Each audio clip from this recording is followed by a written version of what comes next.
साथियों, नमस्कार।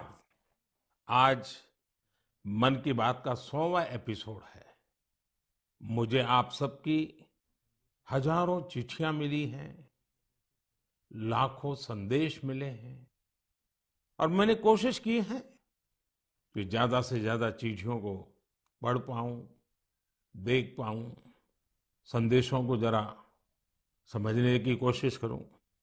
आपके पत्र पढ़ते हुए कई बार मैं भावुक हुआ, भावनाओं से भर गया, भावनाओं में बह गया और खुद को फिर संभाल भी लिया। आपने मुझे मन की बात के 100वें एपिसोड पर बधाई दी है, लेकिन मैं सच्चे दिल से कहता हूं, दरअसल बधाई के पात्र तो आप सभी मन की बात के श्रोता है, हमारे देशवासी हैं। मन की बात कोटि कोटि भारतीयों के मन की बात है, उनकी भावनाओं का प्रकटीकरण है। साथियों, 3 अक्टूबर 2014 विजयादशमी का वो पर्व था और हम सब ने मिलकर विजयादशमी के दिन मन की बात की यात्रा शुरू की थी। विजयादशमी यानी बुराई पर अच्छाई की जीत का पर्व। मन की बात भी देशवासियों की अच्छाइयों का, सकारात्मकता का एक अनोखा पर्व बन गया है। एक ऐसा पर्व जो हर महीने आता है, जिसका इंतजार हम सभी को होता है। हम इसमें पॉजिटिविटी को सेलिब्रेट करते हैं, हम इसमें पीपल्स पार्टिसिपेशन को भी सेलिब्रेट करते हैं। कई बार यकीन नहीं होता कि मन की बात को इतने महीने और इतने साल गुजर गए। हर एपिसोड अपने आप में खास रहा। हर बार नए उदाहरणों की नवीनता, हर बार देशवासियों की नई सफलताओं का विस्तार। मन की बात में पूरे देश के कोने कोने से लोग जुड़े, हर आयु वर्ग के लोग जुड़े। बेटी बचाओ बेटी पढ़ाओ की बात हो, स्वच्छ भारत आंदोलन हो, खादी के प्रति प्रेम हो या प्रकृति की बात, आजादी का अमृत महोत्सव हो या फिर अमृत सरोवर की बात। मन की बात जिस विषय से जुड़ा वो जन आंदोलन बन गया और आप लोगों ने बना दिया। जब मैंने तत्कालीन अमेरिकी राष्ट्रपति बराक ओबामा के साथ साझा मन की बात की थी, तो इसकी चर्चा पूरे विश्व में हुई थी। साथियों, मन की बात मेरे लिए तो दूसरों के गुणों की पूजा करने की तरह ही रहा है। मेरे एक मार्गदर्शक थे, श्री लक्ष्मण राव जी इनामदार। हम उनको वकील साहब कहा करते थे। वो हमेशा कहते थे कि हमें दूसरों के गुणों की पूजा करनी चाहिए।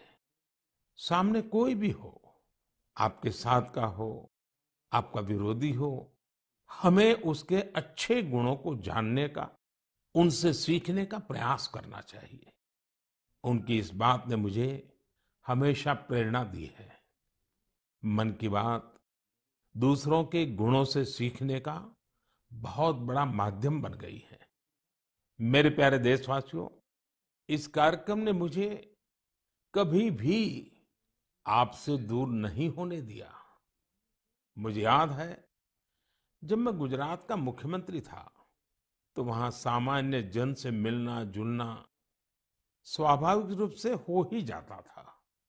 मुख्यमंत्री का कामकाज और कार्यकाल ऐसा ही होता है, मिलने जुलने के अवसर बहुत मिलते रहते हैं। लेकिन 2014 में दिल्ली आने के बाद मैंने पाया कि यहाँ का जीवन तो बहुत ही अलग है। काम का स्वरूप अलग, दायित्व अलग, स्थितियां परिस्थितियों के बंधन, सुरक्षा का तामझाम, समय की सीमा। शुरुआती दिनों में कुछ अलग महसूस करता था, खाली खाली सा महसूस करता था। पचासों साल पहले मैंने अपना घर इसलिए नहीं छोड़ा था कि एक दिन अपने ही देश के लोगों से संपर्क ही मुश्किल हो जाएगा।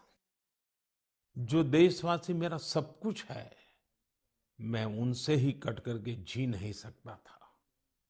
मन की बात ने मुझे इस चुनौती का समाधान दिया, सामान्य मानवी से जुड़ने का रास्ता दिया। पदभार और प्रोटोकॉल व्यवस्था तक ही सीमित रहा और जनभाव कोटि कोटि जनों के साथ मेरे भाव विश्व का अटूट अंग बन गया। हर महीने मैं देश के लोगों के हजारों संदेशों को पढ़ता हूँ। हर महीने में देशवासियों के एक से एक अद्भुत स्वरूप के दर्शन करता हूँ। मैं देशवासियों के तप त्याग की पराकाष्ठा को देखता हूँ, महसूस करता हूँ। मुझे लगता ही नहीं है कि मैं आपसे थोड़ा भी दूर हूँ। मेरे लिए मन की बात ये एक कार्यक्रम नहीं है। मेरे लिए एक आस्था, पूजा, व्रत है। जैसे लोग ईश्वर की पूजा करने जाते हैं तो प्रसाद की थाल लाते हैं, मेरे लिए मन की बात ईश्वर रूपी जनता जनार्दन के चरणों में प्रसाद की थाल की तरह है। मन की बात मेरे मन की आध्यात्मिक यात्रा बन गया है। मन की बात स्व से समष्टि की यात्रा है। मन की बात अहम से वयम की यात्रा है। यह तो मैं नहीं तू ही इसकी संस्कार साधना है। आप कल्पना करिए, मेरा कोई देशवासी 40-40 साल से निर्जन पहाड़ी और बंजर जमीन पर पेड़ लगा रहा है। कितने ही लोग 30-30 साल से जल संरक्षण के लिए बावड़ियां और तालाब बना रहे हैं, उसकी साफ सफाई कर रहे हैं। कोई 25-30 साल से निर्धन बच्चों को पढ़ा रहा है। कोई गरीबों की इलाज में मदद कर रहा है। कितनी ही बार मन की बात में इनका जिक्र करते हुए मैं भावुक हो गया हूं।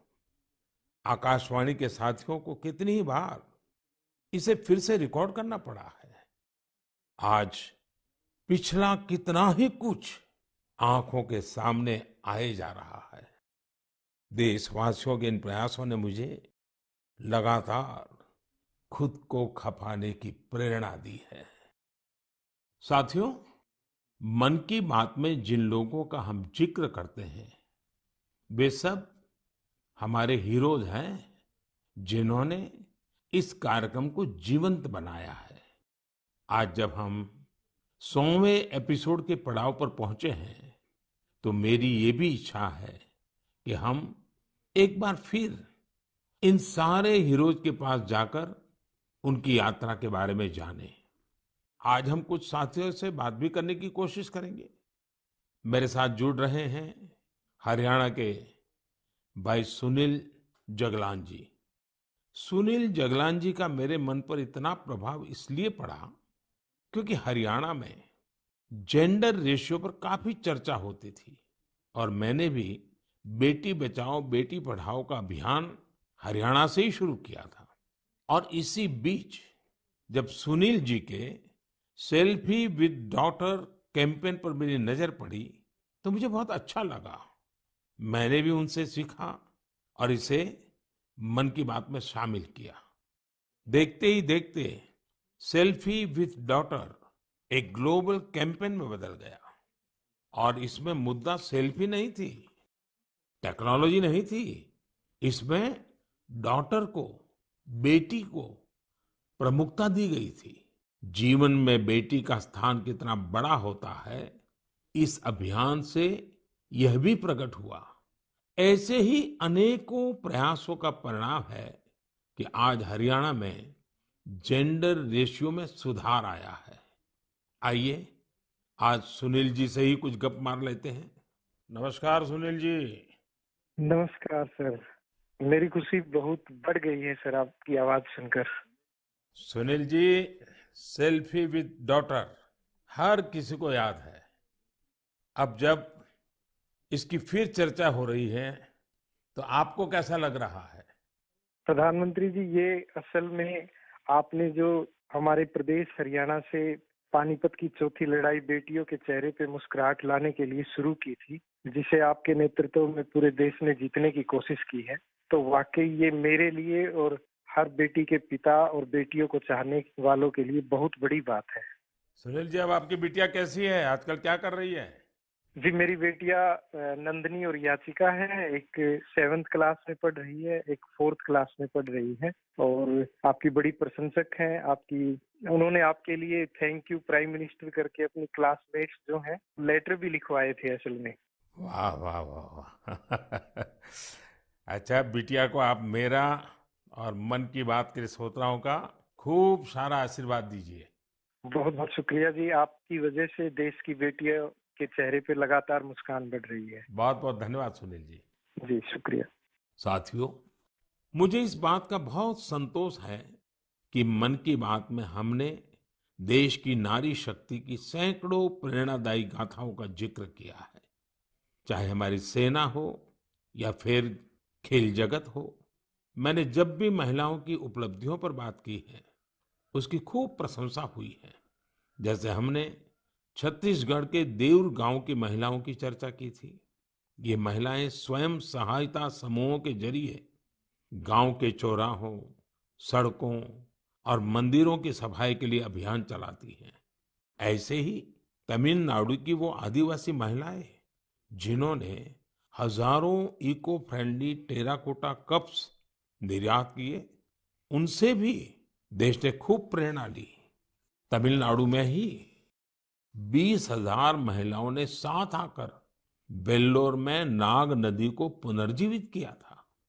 ऐसे कितने ही अभियानों को हमारी नारी शक्ति ने नेतृत्व दिया है और मन की बात उनके प्रयासों को सामने लाने का मंच बना है। साथियों, अब हमारे साथ फोन लाइन पर एक और सज्जन मौजूद है। इनका नाम है मंजूर अहमद। मन की बात में जम्मू कश्मीर की पेंसिल स्लेट्स के बारे में बताते हुए मंजूर अहमद जी का जिक्र हुआ था। मंजूर जी, कैसे हैं आप? थैंक यू सर, बड़े अच्छे से है सर। मन की बात के इस 100वें एपिसोड में आपसे बात करके मुझे बहुत अच्छा लग रहा है। Thank you sir. अच्छा, ये पेंसिल स्लेट्स वाला काम कैसा चल रहा है? बहुत अच्छे से चल रहे हैं सर, बहुत अच्छे से। जब से सर आपने हमारी बात मन की बात में कही सर, तब से बहुत काम बढ़ गया सर। और दूसरों को भी रोजगार यहाँ बहुत बड़ा है इस काम में। कितने लोगों को अब रोजगार मिलता होगा? अभी मेरे पास 200 प्लस है। अरे वाह मुझे बहुत खुशी हुई। जी सर, जी सर। अभी 1-2 महीने में अभी मैं इसको एक्सपांड कर रहा हूँ कि और 200 लोगों को रोजगार बढ़ जाएगा सर। वाह वाह वाह। देखिए मंजूर जी, जी सर। मुझे बराबर याद है और उस दिन आपने मुझे कहा था कि ये एक ऐसा काम है जिसकी न कोई पहचान है, न स्वयं की पहचान है, और आपको बड़ी पीड़ा भी थी और इस वजह से आपको काफी बड़ी मुश्किलें होती थी, वो भी आप कह रहे थे। लेकिन अब तो पहचान भी बन गई और 200 से ज्यादा लोगों को रोजगार दे रहे हैं जी सर, जी सर। और नया एक्सपांशन करके और 200 लोगों को रोजगार दे रहे हैं। ये तो बहुत खुशी की खबर दी आपने। एवं सर, यहाँ पे जो फार्मर है सर, उनका भी बहुत बड़ा इसमें फायदा मिला सर। तब से हाँ हाँ। 2000 का ट्री बेचते थे, अभी वही ट्री 5000 तक पहुंच गया सर। इतनी डिमांड बढ़ गई सर इसमें तब से। और अपनी पहचान भी बन गई। इसमें बहुत से आर्डर है अपने पास सर। अभी मैं आगे 1-2 महीने में और एक्सपेंड करके और 200-250 2-4 गाँव में जितने भी लड़के लड़की हैं इसमें एडजस्ट हो सकता है, उनका भी रोजी रोटी चल सकता है सर। देखिए मंजूर जी, वोकल फॉर लोकल की ताकत कितनी जबरदस्त है, आपने धरती पर उतार के दिखा दिया है। जी सर, जी सर। मेरी तरफ से आपको और गांव के सभी किसानों को और आपके साथ काम कर रहे हैं सभी साथियों को भी मेरी तरफ से बहुत बहुत शुभकामनाएं। धन्यवाद भैया। धन्यवाद सर। साथियों, हमारे देश में ऐसे कितने ही प्रतिभाशाली लोग हैं जो अपनी मेहनत के बलबूते ही सफलता के शिखर तक पहुंचे हैं। मुझे याद है विशाखापट्टनम के वेंकट मुरली प्रसाद जी ने एक आत्मनिर्भर भारत चार्ट शेयर किया था। उन्होंने बताया था कि वो कैसे ज्यादा से ज्यादा भारतीय प्रोडक्ट्स ही इस्तेमाल करेंगे। जब बेतिया के प्रमोद जी ने एलईडी बल्ब बनाने की छोटी यूनिट लगाई, या गढ़मुक्तेश्वर के संतोष जी ने मैट्स बनाने का काम किया, मन की बात ही उनके उत्पादों को सबके सामने लाने का माध्यम बना। हमने मेक इन इंडिया के अनेक उदाहरणों से लेकर स्पेस स्टार्टअप्स तक की चर्चा मन की बात में की है। साथियों, आपको याद होगा, कुछ एपिसोड पहले मैंने मणिपुर की बहन विजय शांति देवी जी का भी जिक्र किया था। विजय शांति जी कमल के रेशों से कपड़े बनाती हैं। मन की बात में उनके इस अनोखे इको फ्रेंडली आइडिया की बात हुई तो उनका काम और पॉपुलर हो गया। आज विजय शांति जी फोन पर हमारे साथ हैं। नमस्ते Vijay Shanti ji, how are you? Sir, I am fine. And how is your work going on? Sir, still working along with my 30 women. In such a short period you have reached 30% team. Yes, sir. This year also more expand with 100 women in my area. So your target is 100 women. Yeah, 100 women. And now people are familiar with this lotus stem fiber. Yes, sir. Everyone know from Man Ki Baat program all over India. So now it's very popular. Yes, sir. From Prime Minister Man Ki Baat program, everyone knows about the lotus fiber. So now you got the market also. Yes, sir. I have got a market from USA also. They want to buy in bulk in large quantities. But I want to give from this year to send the US also. So now you are exporter. Yes, sir. From this year, I export our product made in India, lotus fiber. So when I say vocal for local and now local for global. Yes, sir. I want to reach my product all over the globe of world. So congratulations and wish you best luck. Thank you, sir. Thank you. Thank you Vijay Shanti. Thank you, sir. साथियों, मन की बात की एक और विशेषता रही है। मन की बात के जरिए कितने ही जन आंदोलन ने जन्म भी लिया है और गति भी पकड़ी है।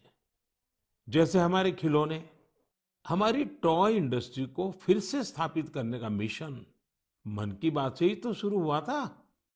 भारतीय नस्ल के श्वान, हमारे देशी डॉग्स, उसको लेकर जागरूकता बढ़ाने की शुरुआत भी तो मन की बात से ही की थी। हमने एक और मुहिम शुरू की थी कि हम गरीब छोटे दुकानदारों से मोलभाव नहीं करेंगे, झगड़ा नहीं करेंगे।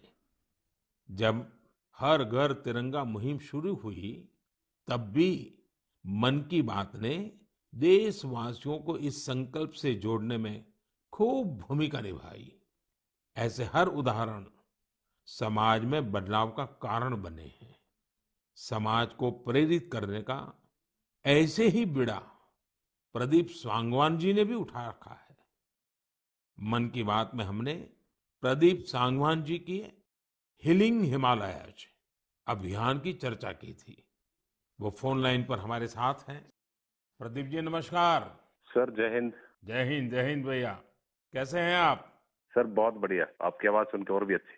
आपने हिमालय को हील करने को सोची। हाँ जी सर। अभियान भी चलाया। आजकल आपका कैंपेन कैसा चल रहा है? सर बहुत अच्छा चल रहा है। 2020 से ऐसा मानिए कि जितना काम हम 5 साल में करते थे, अब वो 1 साल में ही हो जाता है। अरे वाह। हाँ जी सर। शुरुआत बहुत नर्वस हुई थी, बहुत डर था इस बात को लेके कि जिंदगी भर ये कर पाएंगे नहीं कर पाएंगे, पर थोड़ा सपोर्ट मिला और 2020 तक हम बहुत स्ट्रगल भी कर रहे थे। ऑनेस्टली लोग बहुत कम जुड़ रहे थे, बहुत सारे ऐसे लोग थे जो कि सपोर्ट नहीं कर पा रहे थे, हमारी मुहिम को इतना तवज्जो भी नहीं दे रहे थे। बट 2020 के बाद जब मन की बात में जिक्र हुआ, उसके बाद बहुत सारी चीजें बदल गई। मतलब पहले हम साल में 6-7 क्लीनिंग ड्राइव कर पाते थे, 10 क्लीनिंग ड्राइव कर पाते थे। आज की डेट में हम डेली बेसिस पे 5 टन कचरा इकट्ठा करते हैं अलग अलग लोकेशन से। अरे वाह।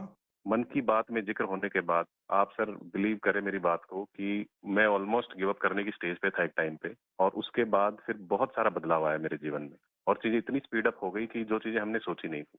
सो आई एम रियली थैंकफुल कि पता नहीं कैसे हमारे जैसे लोगों को आप ढूंढ लेते हैं, कौन इतनी दूर दराज एरिया में काम करता है, हिमालय के क्षेत्र में जाके बैठ के हम काम कर रहे हैं, सॉल्टिट्यूड पे काम कर रहे हैं, वहां पे आपने ढूंढा हमें, हमारे काम को दुनिया के सामने लेके आए। तो मेरे लिए बहुत इमोशनल मोमेंट था तब भी और आज भी कि मैं हमारे देश के जो प्रथम सेवक हैं उनसे मैं बातचीत कर पा रहा हूँ। मेरे लिए इससे बड़ी सौभाग्य की बात नहीं हो सकती। प्रदीप जी, आप तो हिमालय की चोटियों पर सच्चे अर्थ में साधना कर रहे हैं और मुझे पक्का विश्वास है अब आपका नाम सुनते ही लोगों को याद आ जाता है कि आप कैसे पहाड़ों की स्वच्छता अभियान में जुड़े हैं। हाँ जी सर। और जैसा आपने बताया कि अब तो बहुत बड़ी टीम बनती जा रही है और आप इतनी बड़ी मात्रा में डेली काम कर रहे हैं। हाँ जी सर। और मुझे पूरा विश्वास है कि आपके इन प्रयासों से, उसकी चर्चा से अब तो कितने ही पर्वतारोही स्वच्छता से जुड़े फोटो पोस्ट करने लगे हैं। हाँ जी सर। बहुत।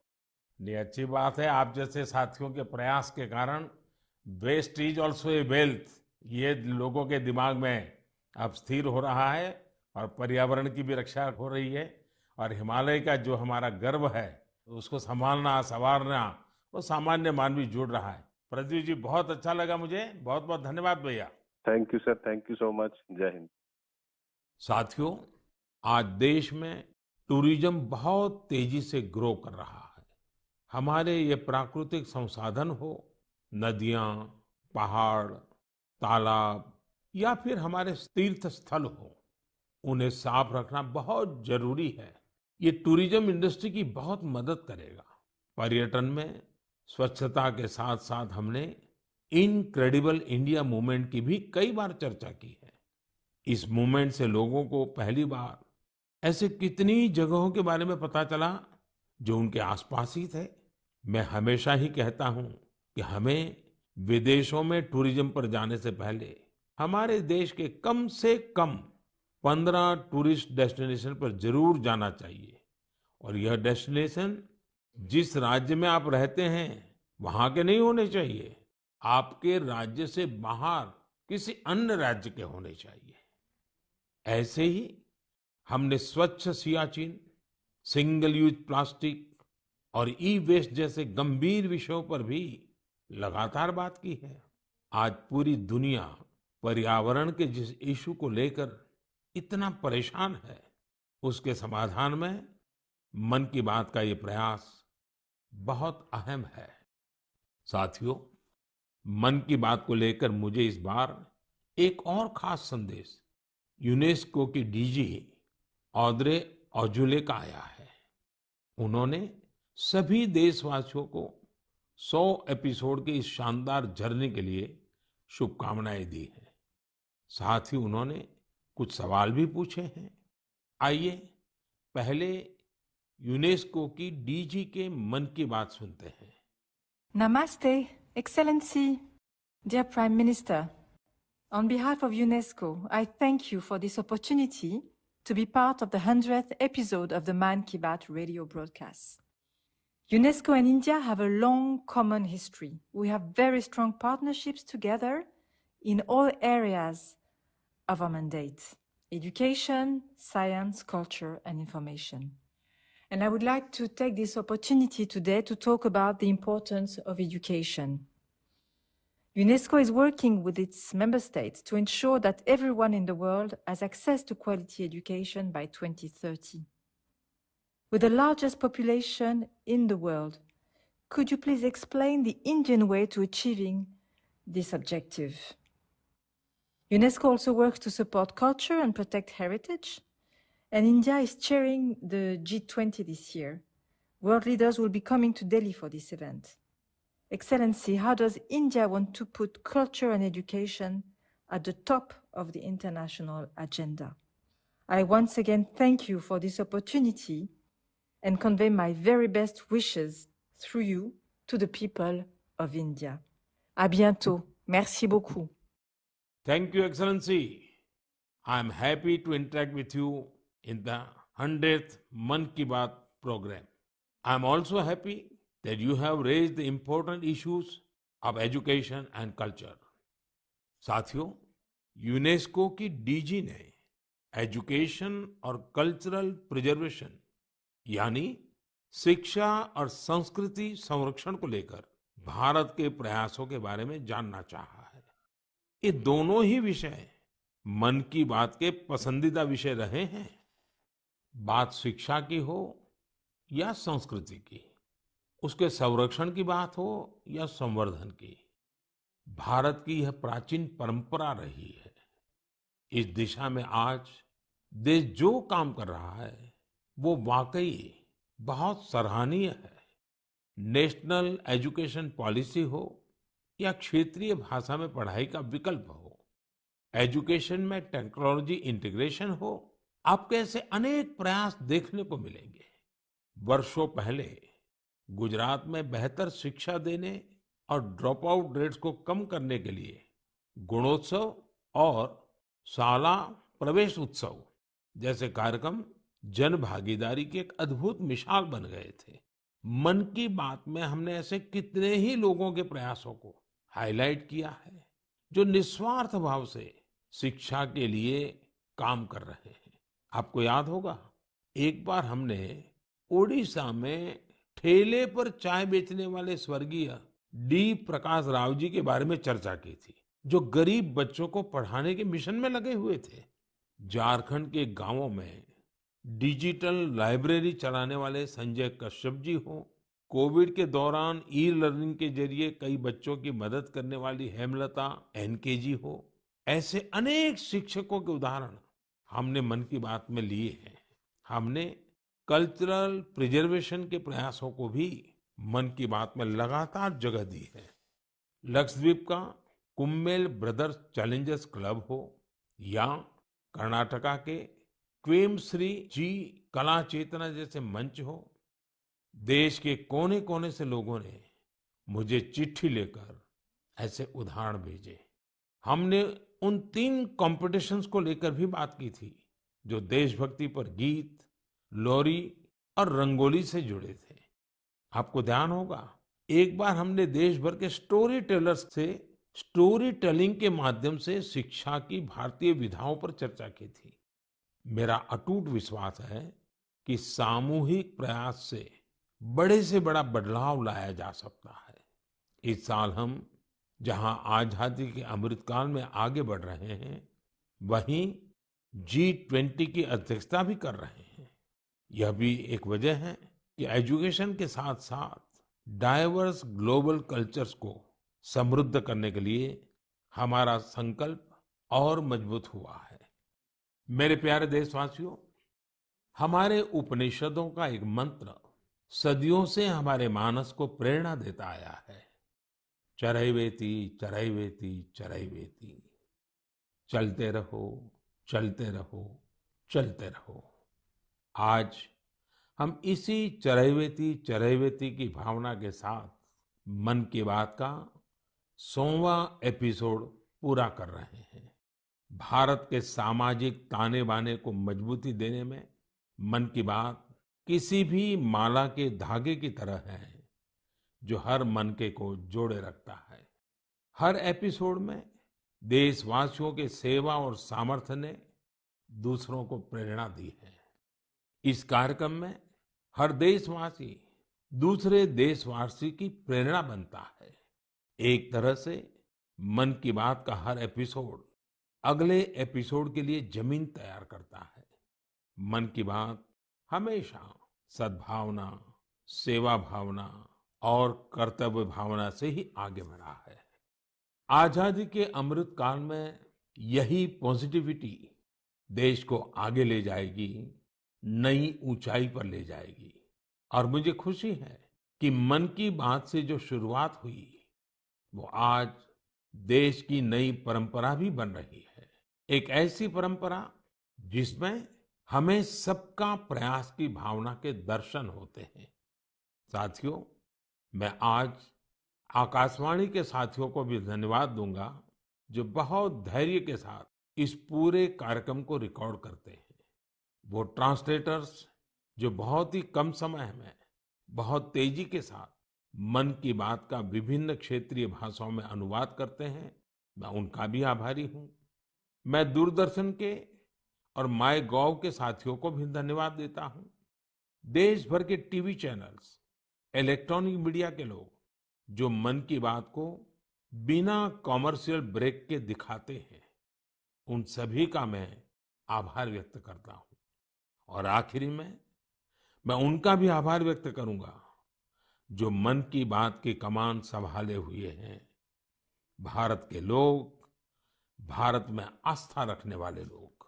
ये सब कुछ आपकी प्रेरणा और ताकत से ही संभव हो पाया है। साथियों, वैसे तो मेरे मन में आज इतना कुछ कहने को है कि समय और शब्द दोनों कम पड़ रहे हैं, लेकिन मुझे विश्वास है कि आप सब मेरे भावों को समझेंगे, मेरी भावनाओं को समझेंगे। आपके परिवार के ही एक सदस्य के रूप में मन की बात के सहारे आपके बीच में रहा हूं, आपके बीच में रहूंगा। अगले महीने हम एक बार फिर मिलेंगे, फिर से नए विषयों और नई जानकारियों के साथ देशवासियों की सफलताओं को सेलिब्रेट करेंगे। तब तक के लिए मुझे विदा दीजिए और अपना और अपनों का खूब ख्याल रखिए। बहुत बहुत धन्यवाद। नमस्कार।